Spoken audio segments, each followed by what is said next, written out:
Hi guys, आज मैं बात करने वाला हूँ पोकरना लिमिटेड के बारे में। पोकरना लिमिटेड का मैं पूरा बिजनेस मॉडल ब्रेक डाउन करने वाला हूँ। उनके जो रेवेन्यू सोर्सेज है वो पूरे आपको बताने वाला हूँ।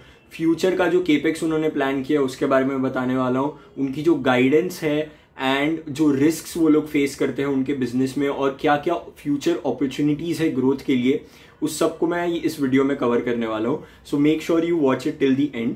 So let's start with the business model. अगर मैं बिजनेस मॉडल की बात करूं तो बेसिकली पोकरना लिमिटेड जो कि स्टार्ट हुआ था 1991 में, उन्होंने शुरुआत की थी ग्रेनाइट से।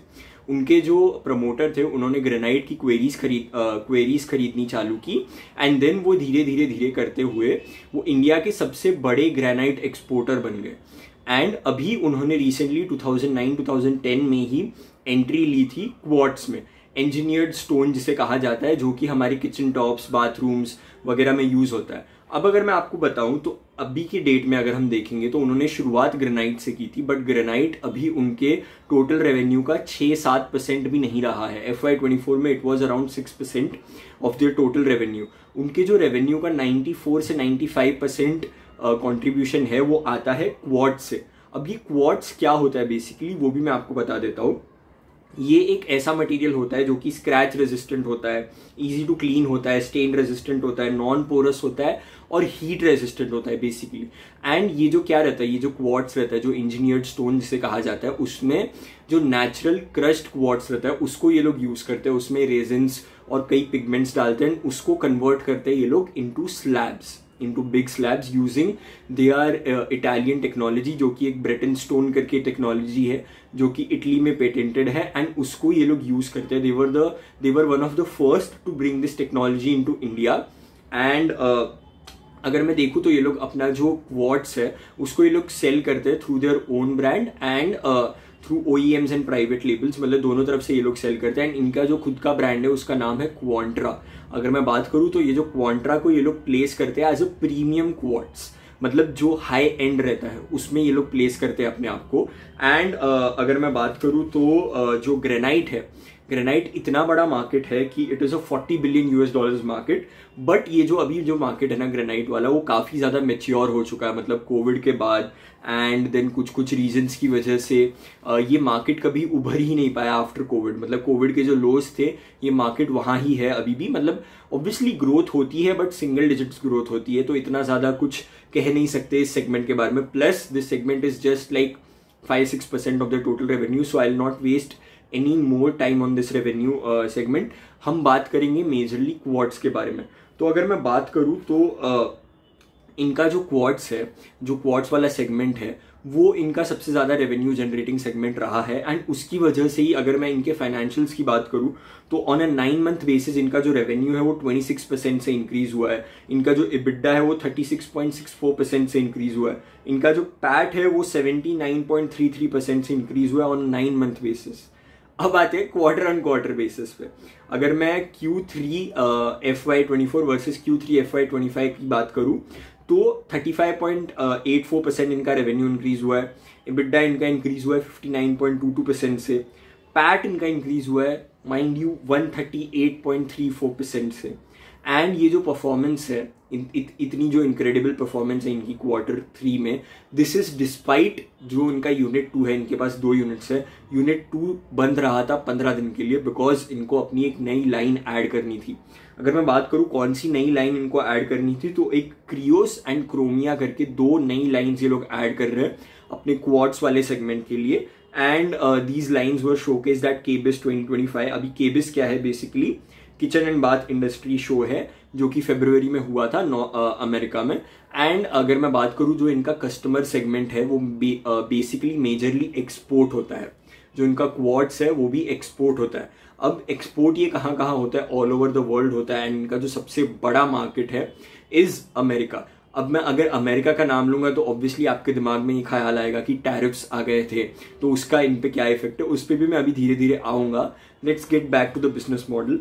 अगर मैं बात करूं तो kitchen and bath industry show जो कि नॉर्थ अमेरिका का सबसे बड़ा ट्रेड शो है, जहाँ पे 670 से ज्यादा एग्जिबिटर्स थे, उन्होंने वहां पे जाके अपनी लाइंस शोकेस करी हैं। एंड US जो है इनका सबसे बड़ा मार्केट रहेगा in the near future, and अभी फिलहाल तो उनका सबसे बड़ा मार्केट यूएस ही है। एंड अगर मैं बात करूँ इनके गाइडेंस के बारे में, तो इन्होंने कहा है कि ये लोग 35% EBITDA पे अपनी गाइडेंस मेंटेन करेंगे। मतलब पहले जो इनका EBITDA था वो अराउंड 20-25% के बीच में हवर करता था, but now from the past 3 quarters they maintained it around 35%, and इनका यही कहना है कि going forward also they will maintain it at around 35%। And अगर मैं बात करूँ तो डोमेस्टिक सेल्स जो है वो भी ये लोग कह रहे हैं कि आगे जाते मतलब 6 महीने के बाद ये लोग डोमेस्टिक सेल्स भी बढ़ाने की कोशिश करेंगे। ये लोग हैदराबाद में अपना एक एक्सपीरियंस सेंटर भी बिल्ड कर रहे हैं, वहाँ पे ये लोग धीरे धीरे वेंडर्स को लाना स्टार्ट करेंगे, वहाँ पे डिस्ट्रीब्यूटर्स को लाना स्टार्ट करेंगे, एंड देन धीरे धीरे ये लोग डोमेस्टिकली भी एक्सपांड करने की कोशिश कर रहे हैं। ऐसा मैनेजमेंट का कहना है कि 6 महीने बाद यानी 2 क्वार्टर्स बाद you could see a decent amount of domestic revenue contribution into the overall revenue contribution. But हाँ, ये लोग सेगमेंट वाइज रेवेन्यू तो एट द ईयर एंड ये लोग बताते हैं, एंड जो कंट्री वाइज जो इकोनॉमी वाइज रेवेन्यू है वो ये लोग कभी भी नहीं बताते। इनका कहना है कि स्ट्रेटेजिक रीजंस की वजह से ये लोग नहीं बताते। कैपेसिटी यूटिलाइजेशन भी ये लोग नहीं बताते। ये लोग कह रहे हैं कि ऑप्टिमम कैपेसिटी यूटिलाइजेशन पे रन हो रहा है, बट ये लोग केपेक्स भी कर रहे हैं। तो आई थिंक कि ये जो कैपेसिटी यूटिलाइजेशन है वो ज़्यादा ही यूटिलाइज हो चुका है, इसकी वजह से ये लोग ऑब्वियसली केपेक्स कर रहे हैं।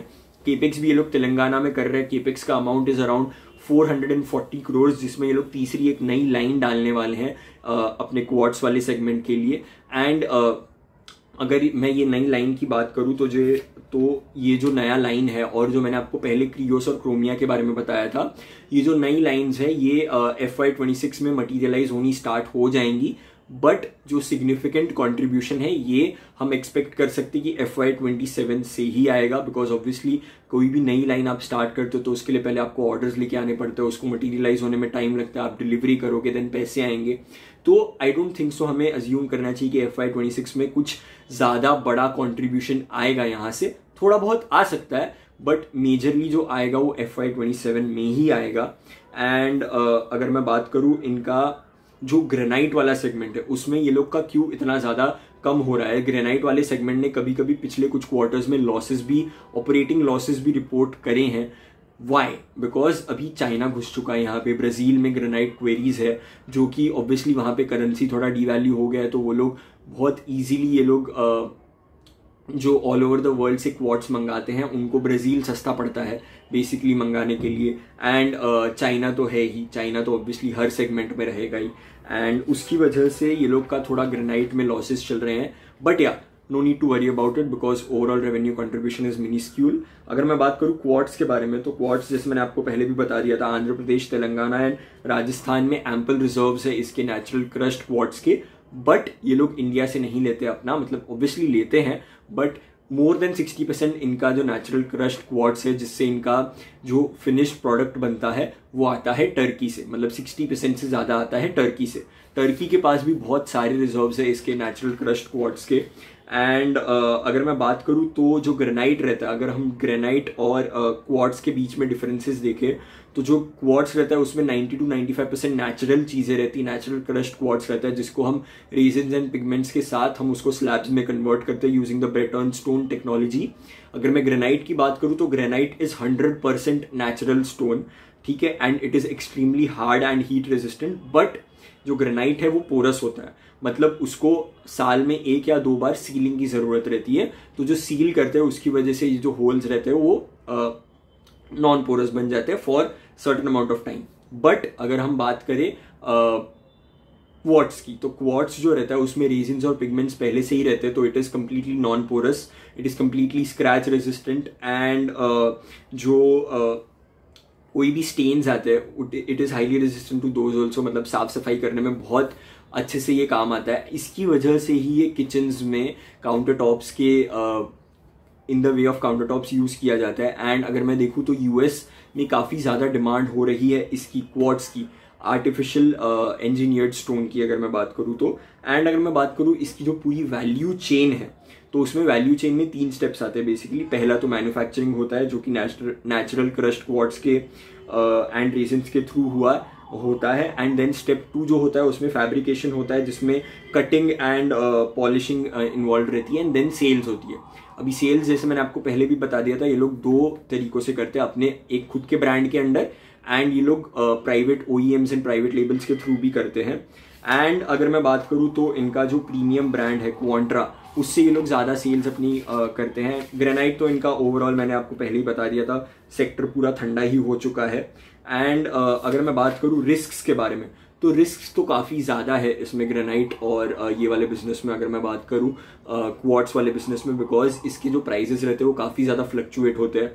एंड जैसे मैंने आपको पहले भी बता दिया, इनका जो सबसे बड़ा मार्केट है वो अमेरिका है, तो ऑब्वियसली टैरिफ्स के कुछ ना कुछ नेगेटिव इम्पैक्ट्स इन पे भी आएंगे। एंड जैसे मैनेजमेंट ने कहा था, ये लोग का मोस्टली तो पास थ्रू जो रहता है, पास थ्रू इफेक्ट रहता है, वो नहीं है। बट लेट्स सी अभी जो कॉल होगी मैनेजमेंट की आने वाले टाइम में, उसमें management should give a clarification regarding this कि ये जो टैरिफ्स हैं उनको कैसे इम्पैक्ट कर रहे हैं। अगर मैं बात करूं इनके सबसे बड़े रिस्क के बारे में, तो इनका जो सबसे बड़ा रिस्क आता है वो अमेरिका से आता है। एक तो टैरिफ्स वाला सीन हो गया, एक और मैं आपको चीज़ बताता हूँ। अभी रिसेंटली कैलिफोर्निया में उनके एक स्टेट सेनेटर कैरोलाइन मेंजीवार ने एक बिल प्रपोज किया था जो कि है SB 20। अब ये बिल बेसिकली है क्या, अगर मैं आपको बताऊं, थोड़ा बैकग्राउंड दूं मैं अगर आपको, जो आर्टिफिशियल इंजीनियर्ड स्टोन रहता है ना, उसको जब हम कट करते हैं, जो कटिंग रहता है उसमें अगर ड्राई सॉ यूज होता है ना, ड्राई कटिंग होती है अगर उसकी, तो उसकी वजह से सिलिका डस्ट उड़ता है। अब ये सिलिका डस्ट जो रहता है ना, उससे सिलिकोसिस करके एक बहुत डेंजरस बीमारी फैलती है, जो कि ये जो वर्कर्स रहते हैं उनमें ये फैलती है, because they are the ones who are involve in this cutting. And अगर मैं बात करूँ तो इसकी वजह से बहुत लोगों की जान भी जा चुकी है in California, in all over US। And जो ये काम करते हैं उसकी वजह से ये जो बिल है ये आया है। एंड ये जो बिल का जो पहला लीगल हर्डल था वो भी क्रॉस हो चुका है। Now it is going before the health committee. And अगर मैं बात करूँ what does this bill propose, ये जो बिल है ये प्रपोज करता है कि ये लोग एस्टैब्लिश करेंगे certification and training requirements for fabrication shops to operate safely. मतलब जो सर्टिफिकेशन प्रोग्राम्स ये लोग रन करेंगे वर्कर्स के लिए, ताकि ये जो शॉप्स है, ये जो फैब्रिकेशन शॉप्स है जहाँ पे ये कटिंग होती है, वहाँ पे जाके ये ऑपरेशंस जो है वो सेफली हों। एंड ये लोग प्रोहिबिट करेंगे the supply of artificial stone to unlicensed fabrication shops and unlicensed people after January 2027। ये तो बेसिकली पूरा बिल हो गया। एंड इसकी वजह से इन्होंने जो ड्राई कटिंग थी फैब्रिकेशन शॉप्स में वो भी बैन कर दी थी। अब जैसे मैंने आपको बताया, इनका जो सबसे बड़ा मार्केट है वो US है। अगर ये बीमारी या फिर अगर ये जो इशू है ये मेन स्ट्रीम हो गया, अगर आगे जाके ये बढ़ गया, तो there might even be a ban, complete ban to artificial engineered stone, right. ये ऑस्ट्रेलिया में हो चुका है पहले भी। अमेरिका में अगर ये हो गया तो मार्केट की तहस नहस हो जाएगी, because US is the biggest market for them. But this is nowhere in the near future. ये कभी होने नहीं वाला है, मतलब ऑब्वियसली वी कांट से कभी होने नहीं वाला है, but in the near future ऐसा कुछ देखा नहीं जा रहा है। एंड मैनेजमेंट का भी यही कहना है कि अगर ये जो बिल है ये हो भी गया तो भी ये कैलिफोर्निया में ही हुआ है, and California is not that big of a market. And अगर ये बिल पास हो भी जाता है तो भी it is a benefit for them, because obviously they will start selling to licensed fabrication shops, and इससे सिलिकोसिस का जो खतरा है वो थोड़ा कम भी हो जाएगा। एंड अगर मैं बात करूँ, थोड़े बहुत रिस्क तो रहेंगे ही बिजनेस में, बट ये जो सबसे बड़ा रिस्क था टैरिफ वाला, उसकी वजह से मैंने ये कंपनी में पर्सनली इन्वेस्ट नहीं किया। But I am tracking this company because इसमें जो ओवरऑल फ्यूचर है वो काफ़ी ज़्यादा ब्राइट है। जैसे मैंने आपको बताया, केपेक्स भी ये लोग कर रहे हैं, 2 लाइन्स ये लोग डाल रहे हैं, नई लाइन्स। एंड जो रेवेन्यूज़ है वो भी ज़्यादा बढ़ रहे हैं। एंड ये जो क्वार्ट्स है उसका demand all over the world, China हो गया, साउथ ईस्ट एशिया हो गया, अमेरिका हो गया, यहाँ से कनाडा से हो गया, सब जगह से बहुत ज़्यादा डिमांड आ रहा है इसके बारे में। ग्रेनाइट को तो हम इग्नोर ही करेंगे। इन्होंने बीच में एक अपैरल बिजनेस भी स्टार्ट किया था, वो भी ठंडा पड़ गया तो इन्होंने बंद कर दिया था। ग्रेनाइट भी मेरे हिसाब से तो इनका जो लेगेसी बिजनेस था that is contributing way too less, तो ये लोग उस पर भी ज़्यादा फोकस नहीं कर रहे हैं। They are only focus is on quartz, and ये लोग बहुत ज़्यादा इसी सेगमेंट में आगे जाने की कोशिश कर रहे हैं। सो बिजनेस के लिए मेरे पास बस इतना ही था। जैसे ही नेक्स्ट कॉल आ जाएगा, हमें पता चल जाएगा कि टैरिफ्स वाला क्या सीन है इसमें, तो हम और ज़्यादा स्टेप्स ले सकते हैं इसमें ये जानने के लिए कि आगे इस बिजनेस में क्या होने वाला है। एंड तब तक शायद ये बिल भी पास हो जाए या फिर हमें और क्लैरिटी मिल जाए इस बिल के regarding. So that's all for today, that's all from my side for Pokarna limited. And अगर आप ये वीडियो यूट्यूब पे देख रहे हो, then don't forget to hit the like button and subscribe to my YouTube channel. And if you watching this on X, So don't forget to hit the like button and retweet this so that it reaches out to more people. And if you have any questions, any valuable feedback, you can always DM me or put it in the comment section or put it in the replies box in X. That's all for today. Thank you.